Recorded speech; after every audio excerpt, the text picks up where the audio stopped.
ATV nga pala. So ituturo ko sa inyo kung paano mag-chat dito sa global nang hindi na kayo magpapaulit-ulit ng chat.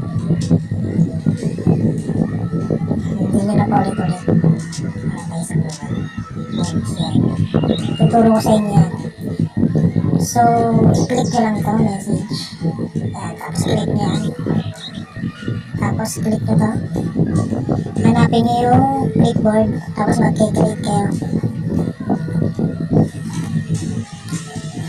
Click natin ayaw So yan, content, maglalagay tayo dyan.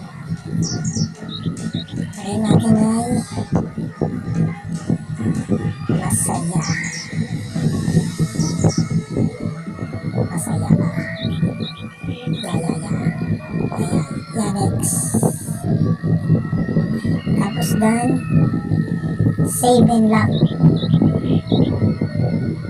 So yan, save and lock na.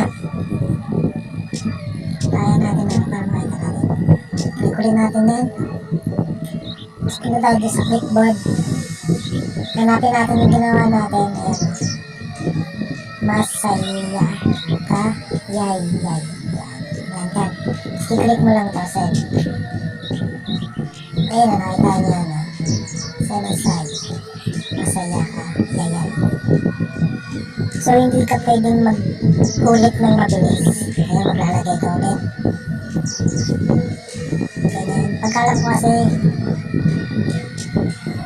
ayun o. Wait for the post command again. Mga 30 seconds yata bago mo ulit ma-push yung ginawa mo. Yung message na ginawa mo bago mo ulit post. Lalagay natin ulit to. Ayun o, nalagay mo. Masaya.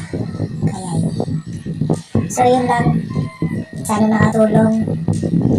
Cellphone to ha, cellphone. Cellphone na, hindi to PC.